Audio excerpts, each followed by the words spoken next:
Hey everyone, I'm back again today, and this time we're taking a look at the Traxxas Stampede. It's the remote control monster truck from Traxxas. It's probably more on the lower end of their different models. They have some that are really high end.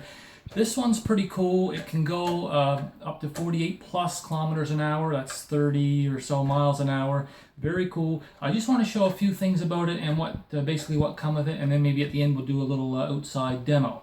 So I'm just going to take off the body shell part here. So basically this is just a plastic shell. It's basically very flexible, pretty tough. It doesn't crack very easily or anything like that. I haven't had a whole bunch of accidents with this or anything, but it has held up very well. It's barely got a scratch on it.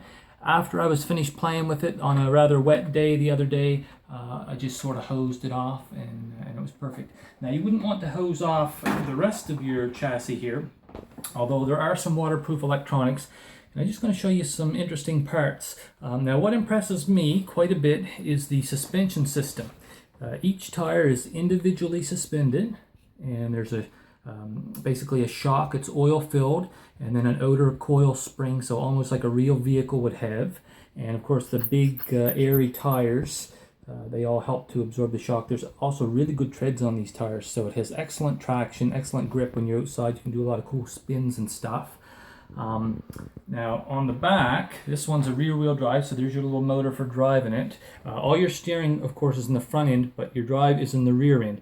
Now one thing I was concerned about, a two-wheel drive maybe getting stuck, but this thing so far has shown itself to be quite good at getting out of basically any situation that I've got it into. Very good at kind of digging its way out of holes and stuff like that, and it's pretty good at making some jumps and stuff too.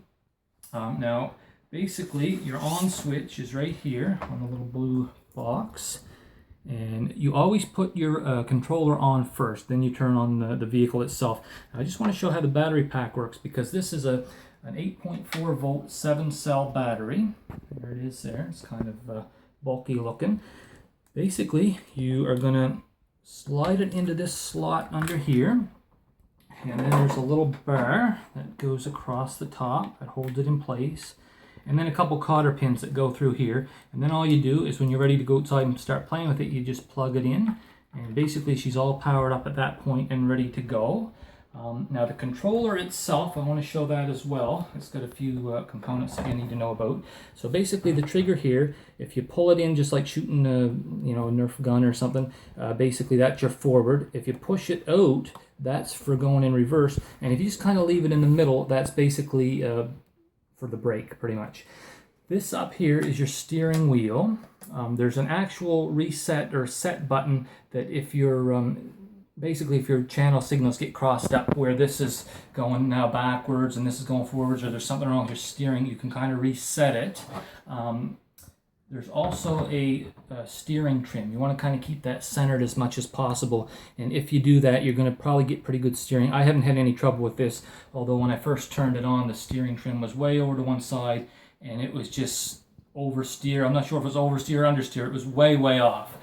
This one now takes 4 AA batteries, so just under the bottom here, so very easy to load those in. And the on-off switch is just right on the end of it. Now, it also comes with one of these basically car lighter type of chargers. It's a fast charger. It'll charge up in about 45 minutes or so, but what I have found is that it's not going to charge unless your car is running, and it's probably not very safe to be driving around charging up one of these batteries, so I don't recommend doing that. What you can do is buy one of these converters or adapters basically, and so you just plug this part into here like that, and then you can just plug it into a regular wall outlet, and it will still charge pretty quick. Again, about 45 or so minutes. It might take maybe a little bit longer, maybe 50 or so. What I really prefer though is one of these easy peak chargers here that basically you can use this anywhere, anytime. It just plugs into the wall, and there's quite a bit more about this in the written review that I've kind of explained how it works and stuff.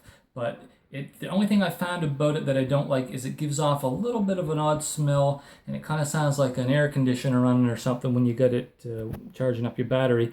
So we just do it out in the garage where we don't really have to notice anything. So basically, as far as the vehicle itself goes, I'll just show one more thing. There's your aerial. Now you can put that through a little hole in the roof of your truck there, but I tend to prefer to just kind of tape it maybe to the one of these stands here, just because if you have a rollover or something like that, you could end up losing it or losing the blue part or maybe breaking it or something like that, and you definitely don't want to do that. So what we're going to do is we're going to pause up here, we're going to head outside and see if we can get some back alley time here before dark.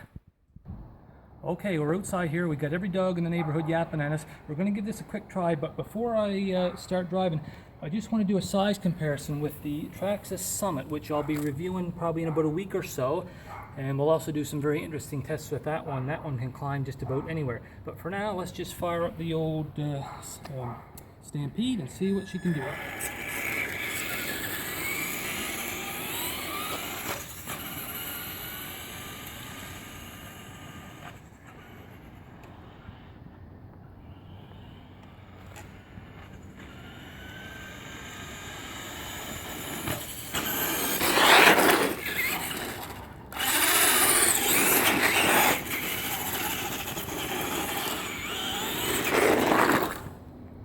There you have it, folks. Thanks for watching. Subscribe if you want to see more of this sort of thing, and have an excellent day. Thanks a lot.